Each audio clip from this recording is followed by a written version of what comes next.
Irmãos, o versículo da introdução para hoje encontra-se no livro de Hebreus, capítulo 11, os heróis da fé, e o versículo 4. Então, nesses heróis vamos falar em específico de um que está aqui mencionado na lista dos heróis, que nos diz: pela fé, Abel ofereceu a Deus maior sacrifício do que Caim, pelo qual alcançou testemunho de que era justo, dando Deus testemunho dos seus dons, e por ela, depois de morto, ainda fala. Feliz sábado! Graças a Deus temos paz e liberdade para podermos reunir aqui e estudar essas maravilhosas lições que chegam até nós, da Escola Sabatina, em que falamos sobre o concerto, e hoje vamos aproveitar esse concerto para falar sobre o mais excelente sacrifício. E a partir daí nós já sabemos, né? O maior e excelente sacrifício foi feito por Deus, por meio de Jesus, lá na cruz do Calvário, dando a sua vida para fazer um novo concerto, para escrever a sua lei em nosso coração e para que possamos ouvir cada dia Jesus falar às nossas almas que temos um Salvador. Amém? Vamos então falar sobre Abel, né? O apóstolo Paulo fala de Abel como justo, não é? Diante de Deus. E porquê? Mas primeiro, vamos tentar ir ao início e saber o que é que se passou, o que aconteceu, para depois então falarmos sobre este homem de fé. Eu podia falar sobre Abraão, não é? Mas então comecei com o primeiro da lista dos heróis da fé, Abel, qual falamos hoje também na Escola Sabatina, os heróis da fé. Vamos então falar um pouco sobre o que aconteceu após a desobediência, isto é, a condição em que Abel iria nascer. Estão a entender? Porque Adão e Eva foram criados, não conheceram serem eles umas criancinhas ou uns bebezinhos, que todos nós crescemos, vimos este mundo, mas eles já foram criados já adultos, né? E vamos entender a condição que viria ao mundo após a queda, isto é, após a desobediência, a expulsão dos nossos pais do jardim, e a partir daí os que deles iriam nascer. Nós sabemos que Abel, Caim, primeiro Caim, né? Nasceram já nesta condição. E nós, hoje, estamos aqui, está escrito no Desejado de Todas, no Deserto da Tentação, página 27, que nos diz: o homem caído, por causa de sua culpa, não podia mais aproximar-se de Deus com suas súplicas, porque a transgressão da lei divina colocara uma barreira intransponível entre o santo Deus e o transgressor. Esta é a condição. Um plano, porém, foi divisado em que a sentença de morte recaísse sobre um substituto. No plano da redenção, haveria derramamento de sangue, porque a morte deveria ocorrer como ocorrência do pecado do homem.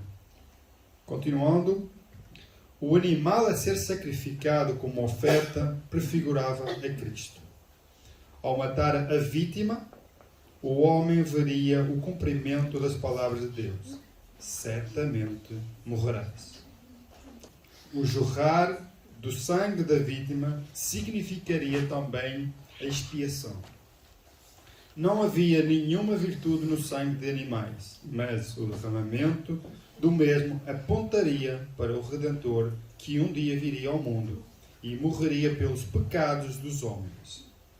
Assim, Cristo vindicaria completamente a lei de seu Pai, o quanto ela é justa e santa, e quanto todo aquele que transgride certamente morrerá. E alguém morreu.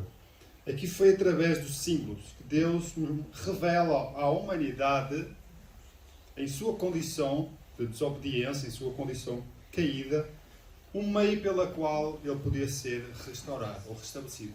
Uma esperança, porque após a morte não haveria mais esperança. Era a condenação, era a sentença. O mundo estava entregue a partir de à morte. Mas Deus, em sua infinita misericórdia, não nos deixou só. Ele já tinha preparado esse plano, se algo acontecesse em que Ele pagaria por essa mesma falta do homem.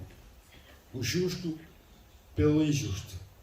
Uma troca injusta humanamente, mas justa para Deus. Vamos então falar sobre Abel e Caim. Vidas que falam.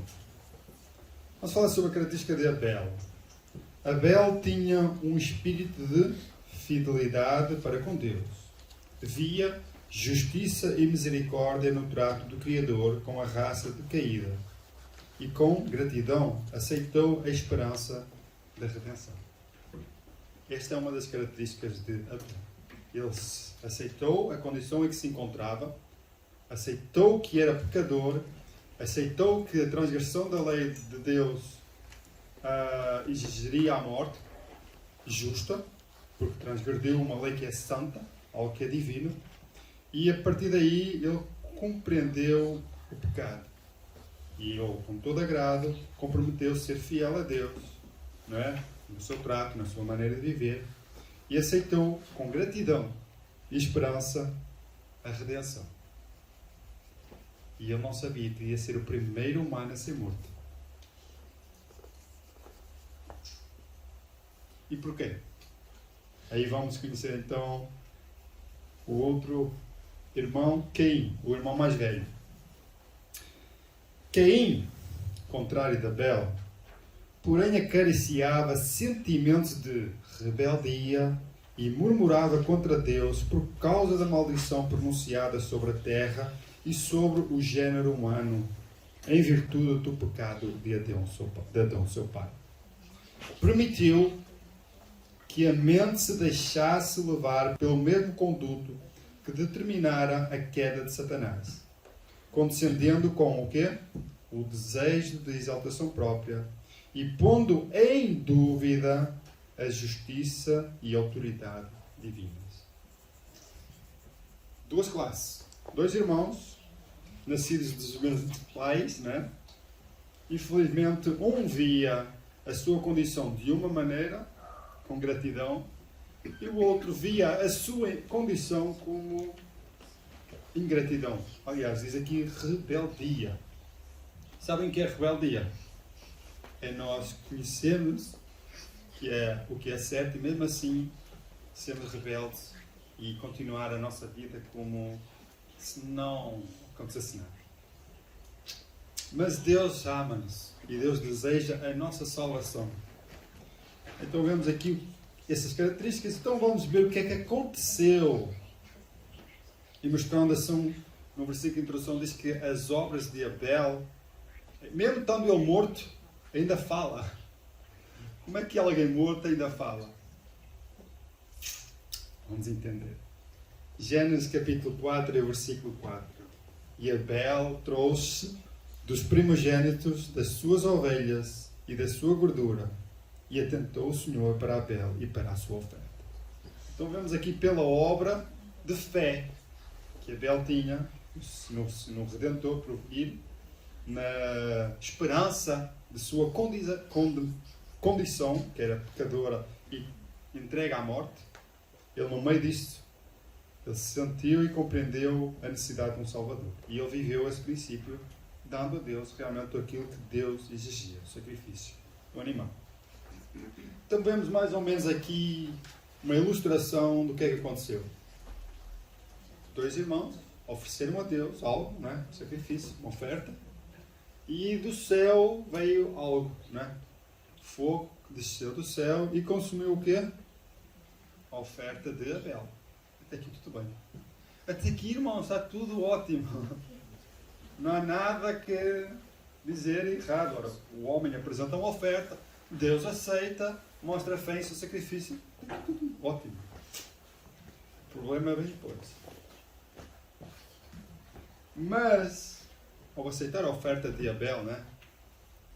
Mas para Caim e para a sua oferta, não atentou.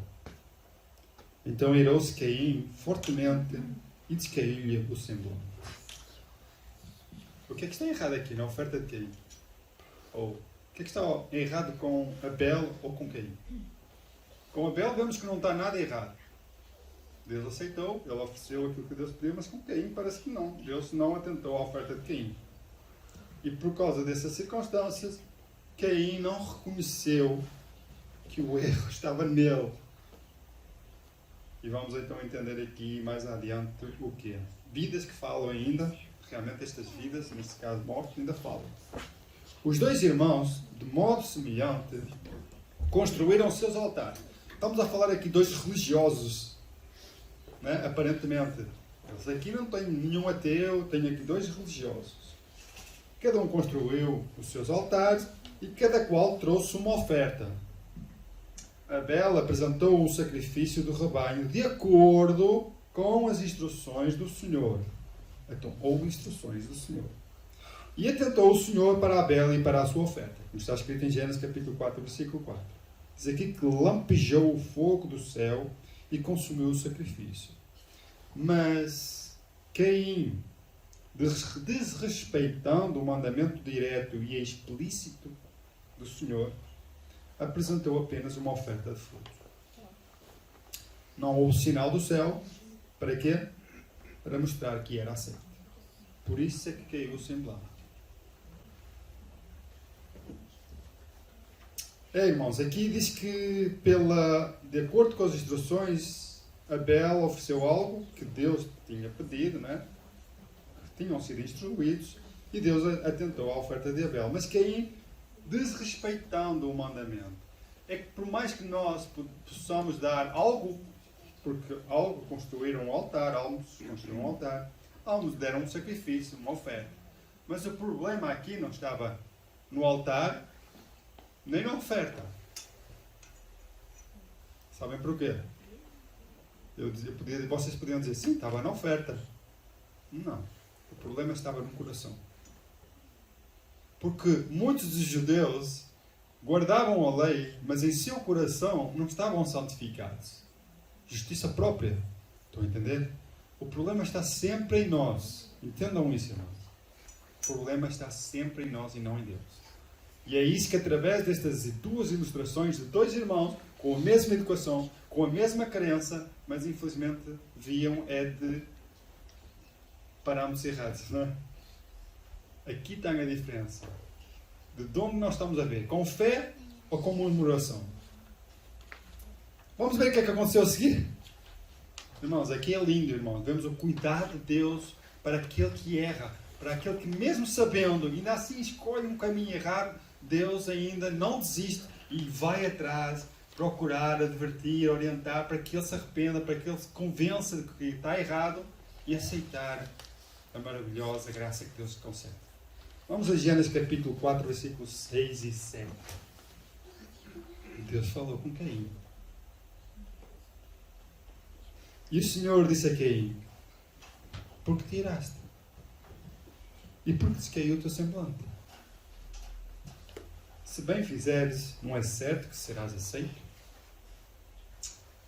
E se não fizeres bem, o pecado jaz à porta, e sobre ti será o teu desejo. Mas sobre ele deves dominar. Irmãos, isto aqui tem agora temos aqui um estudo que pode durar até semanas. Depende agora do ponto de vista, não é? Como? Irmãos, por acaso Deus não sabe porque é que ele se irou? Por acaso Deus não sabe porque é que descaiu o seu semblante? Por acaso Deus não é Deus e não sabe todas as coisas? Por acaso, antes da queda, Deus já não sabia que Caim ia matar Abel? Por acaso, antes da queda, Deus não sabia que nós hoje, em pleno século XX, né? 21? Pois, 21, que nem ia se passar por uma pandemia e que ia assolar o mundo, que iria surgir um terremoto na Turquia, que ia haver uma crise terrível. Será que ele já não sabia disso antes da queda? Deus é Deus, Ele sabe tudo. Deus é Deus e sabe qual é o que é que está no coração de Caim. E Deus é Deus que foi até Caim e disse: Caim, né? Ele disse: se bem fizer, não é certo que eu te aceite? mostrando que Caim fez errado e dando a oportunidade a Caim de fazer o que é certo. Porque ele disse, bem fizer, certamente serás aceito. Mas agora, Deus sabendo que Caim mais tarde ia matar Abel, Deus sabe, mas a Caim não sabe. E Abel muito menos. Mas Deus sabendo isso, porque o inimigo vai trabalhar de tal maneira para destruir, roubar e matar. É o que ele sabe fazer. Então Deus agora fala, e se não fizeres bem, o pecado jaz à porta. O que é o pecado? Transgressão da lei. E o que é que ele disse sobre isso? E sobre ti será o teu desejo. Mas diz ele, mas sobre ele deves dominar. Qual era o pecado que estava no coração agora de Caim? Inveja. Ele começou por inveja, cobiça, começou por essas coisas todas. Mas o pecado, que é pecado, não é? Era agora de matar o próprio irmão. Deus sabia disso e já estava a orientar. Deus não disse, ora Caim, eu sei que tu vais matar o teu irmão. Deus não ia fazer isso, não é?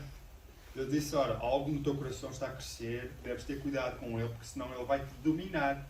Então, tu deves respirar, não no furor da ira tomar decisões, e deves dominar esse sentimento que pode querer tirar ou trazer tragédia. Os irmãos sabem que esta misericórdia de Deus, Ele usa sempre isso. Ele fala sempre às nossas almas sobre algo. Nós podemos ver ali Gênesis, logo no início. Os irmãos têm a Bíblia, que acompanham. Gênesis capítulo 3,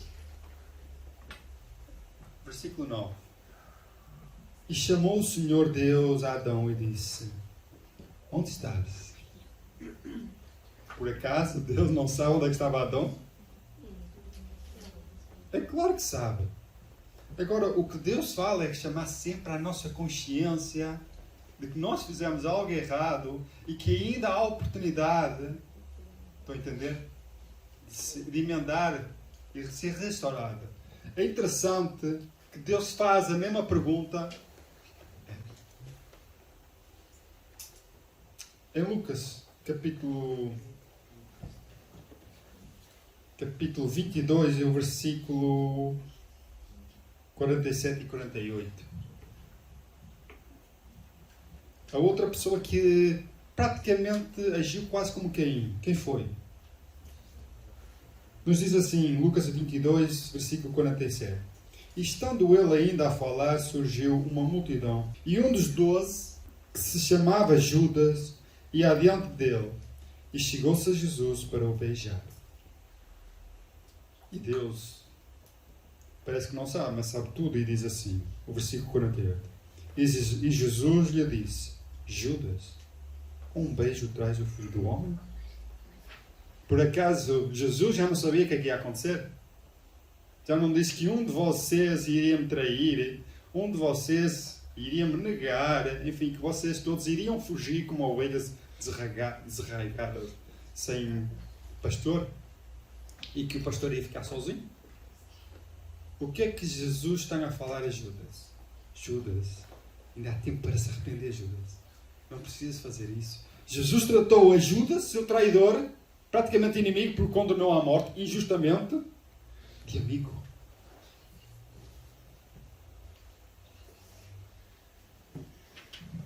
Irmãos, é isso que Deus fala sempre para nós dominar esse desejo de pecado. Ele quer transformar a nossa natureza. Vamos avançando aí no tema.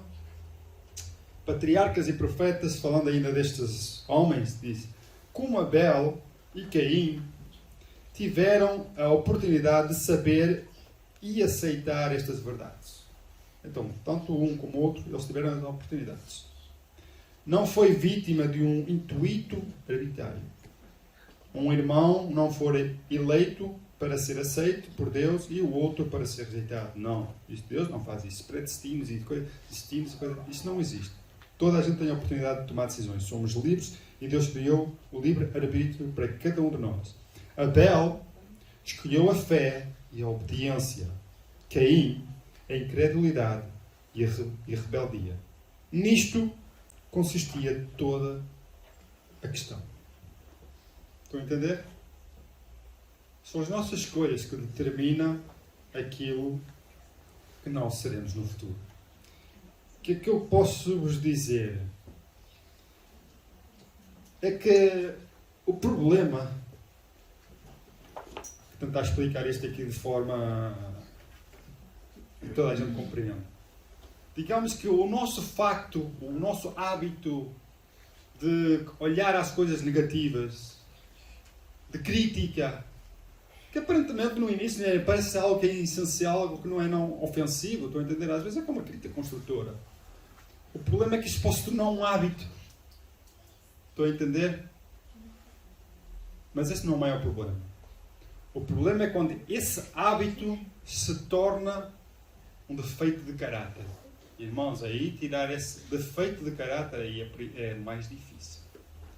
Nós vemos isto na história do povo de Israel. Tirar a mente de servidão de um povo foi mais difícil para Deus do que tirá-los do Egito. Porque tirá-los do Egito, Deus, com 10 pragas, tirou. Agora, tirar o Egito do coração do povo, Deus fez por isso. O povo é que não aceitou. Mas Deus trabalhou por isso. E o problema é mesmo esse, irmãos. É quando algo errado começa a ser fixado em nosso caráter. E nós não nos apercebemos disso. Porque esses defeitos de caráter enraizados em nosso coração é algo que nós não nos apercebemos. Estão a entender? Esses defeitos de murmuração foi a causa do povo de Israel ficar perdido no deserto. Eles não entendiam isso. Mas era algo que Deus estava a dizer: amigo, estou aqui, não faças isso, domina esse desejo. O inimigo vai trabalhar de tal maneira a ponto de te desviar do caminho e fazer outros seguir o teu exemplo. Vamos ainda avançando. Abel aprendeu os grandes princípios da redenção. Irmãos, quais são os grandes princípios? Aquilo que inicia o começo da redenção. Ele compreendeu isso. Viu-se como pecador. Primeiro princípio. E viu o quê? O pecado e sua pena de morte interpor-se entre sua alma e a comunhão com Deus. Abel trazia morte à vítima, aquela vida sacrificada, reconhecendo assim as reivindicações da lei que fora transgredida. Por meio do sangue derramado, olhava para o futuro sacrifício, Cristo a morrer na cruz do Calvário, e confiando na expiação que ali seria feita, tinha testemunho de que era justo e de que a sua oferta era aceita. Por isso é que nós lemos aqui, o apóstolo Paulo nos fala de Abel, diz que pela fé Abel ofereceu a Deus maior sacrifício do que Caim, pela qual Abel alcançou o testemunho de que era justo. Porquê? Pela fé no sacrifício mais tarde de Cristo. Por isso é que ele era considerado justo. Dando a Deus testemunho de seus dons. Deus nos deu o dom da salvação. O dom da graça em Cristo. E por essa oferta, ele, depois de morto, ainda fala. Irmãos, já passaram quase... Ora, vamos fazer as contas da Bíblia, desde que Abel sacrificou, fez esta primeira oferta até aos tempos 2, deve ser mais uns 6.000 anos, não? 6.000 anos o cara está aqui a falar sobre esta obra. E eu posso dizer, realmente tem razão. Mesmo estando morto, a obra dele ainda fala. É incrível. Ele foi o primeiro a ser morto. Não viveu muito, se calhar. Não sabemos quanto tempo. Ele não teve vivido muito. Ele nem teve descendências. Estão a entender? Acabou ali a vida. Na fase da vida mais tenra, foi tirada a vida pelo próprio irmão. Ele não teve esse privilégio, essa oportunidade de criar, de ter família, de ver o amor de um pai para um filho. Ele não teve essa experiência. Mas a obra dele, pela sua fé no sacrifício que Deus iria fazer mais tarde, ele viveu esse princípio. E podemos ter certeza que ele será acordado naquele grande dia para estar com o seu Criador.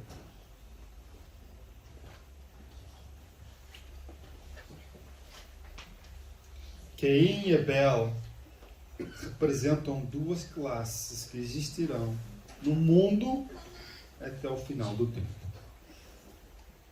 Uma dessas classes se prevalece do sacrifício indicado para o pecado. A outra arrisca-se a confiar em seus próprios méritos. O sacrifício desta é destituído de virtude e da mediação divina. E assim não é apto para levar o homem ao favor de Deus. É unicamente pelos méritos de Jesus que nossas transgressões podem ser perdoadas. Abel compreendeu isso. Caim achava que por suas obras ele poderia alcançar. Só que as ofertas de Caim não dependiam do sacrifício de Jesus. Estão a entender? Não dependia diz aqui, de uma mediação divina, mas sim de própria obra. Então, nós temos aqui que estava destituída o quê? Confiar nos seus próprios méritos. O que é que nos leva a isto? O que é que nos mostra? Quando nós confiamos em nossos próprios méritos, nós estamos a colocar a mediação divina de parte. Estão a entender? E ao colocar a mediação divina de parte, vamos achar que somos justos e que não temos pecado e que por nós mesmos podemos alcançar tudo.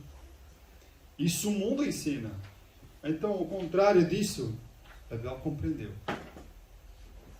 E essa classe de Abels ou Abeis que ainda persistem aqui vão ser perseguidos pelos Caíns. Estão a entender? Irmãos, duas classes. Uns confiam plenamente no sacrifício do mediador divino e o outro confia no sacrifício de sua própria obra. Os judeus não compreenderam isto. Quer dizer, eu não posso dizer que todos os judeus, porque a maior parte dos judeus se converteram, não é? O apóstolo Paulo era, o apóstolo Pedro, o apóstolo João, eram judeus. Entender? Eram parte deste povo. Eles se converteram, muitos se converteram. João Batista pregou. Então, muitos dos judeus aceitaram, eram Abéis. Outros parte dos judeus eram Caíns. Estão a entender? Irmãos, o objetivo desta meditação da Palavra de Deus é para que nós possamos deixar Deus atuar na nossa vida e falar à nossa alma que, apesar de pecadores que nós somos, apesar de quedas e erros que nós cometemos, há esperança e oportunidade sempre. O inimigo quer sempre dizer: já estás longe, para ti não há mais esperança. Mesmo estando longe, nosso Pai está de braços abertos para nos receber. Como o filho pródigo, o pai estava sempre a olhar, ao longe se via o filho. Não. Dia a seguir, não. Até que um dia ele viu ali alguém aparecer, não da forma que partiu, já vinha todo sujo, roupas rasgadas, sem nada. E mesmo assim, o pai não esperou. Foi a correr ao seu encontro e o cobriu. É isso que Deus faz connosco. E não só, Ele coloca alparcas nos nossos pés e coloca em nossas mãos anéis. Mostrando o quê? Que somos filhos e herdeiros da salvação que Deus tem para com todos nós. Abel teve essa oportunidade. Infelizmente, não a aceitou. Caim teve essa oportunidade. Louvado seja Deus, porque aceitou. E nós, irmãos, estamos todos aqui presentes. E também temos essa oportunidade. Cabe a nós agora decidir se aceitamos ou se somos rebeldes. Deus abençoe e Deus nos ajude realmente a encontrar esta meditação. Para terminar, nós vamos falar um pouquinho sobre o sacrifício da Páscoa. A Páscoa foi a primeira Páscoa, lembrando, ela foi o libertamento da servidão do povo de Israel, certo? A segunda Páscoa é o libertamento do povo da servidão do pecado. Estão a entender? É isso que Deus quer fazer. Nós estamos no mundo, como se fosse o Egito, escravos no trabalho, escravos na nossa vida, nos problemas, mas livres pelo sangue de Jesus. Está a entender? E o apóstolo Paulo a Timóteo, ele nos disse, é mais o versículo 6, mas vamos ler o versículo 1. Porque há um só Deus e um só. Então é no mediador que nós temos que focar. Entre Deus e o homem, que é Jesus Cristo, homem, o qual se deu a si mesmo em preço de redenção por todos nós, para servir de testemunho a seu tempo. O testemunho de Abel ainda fala hoje, não é? O sacrifício de Cristo com preço de sangue ainda hoje nos fala como testemunho.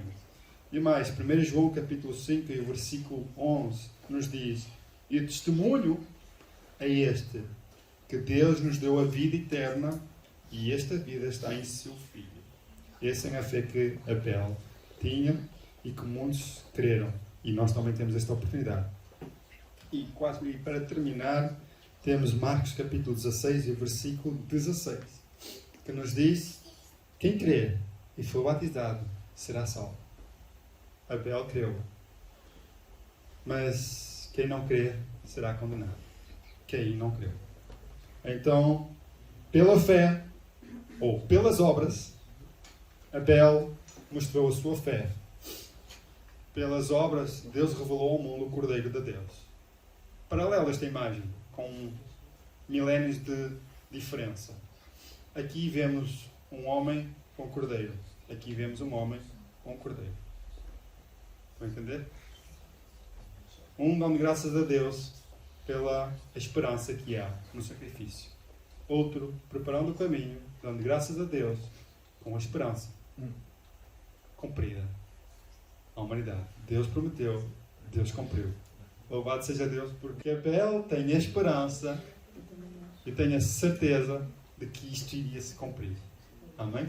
É esse o meu desejo, que Deus abençoe e que este maior e excelente sacrifício preencha os nossos corações e possamos ter a partir de hoje, ou a partir de, não sei, uma vida consagrada a Deus, confiando com fé e esperança nessas promessas, em que Deus pode transformar o nosso coração, pode mudar a nossa natureza e pode colocar aquilo que nós amamos, passarmos a odiar, e aquilo que nós odiávamos, passar a amar.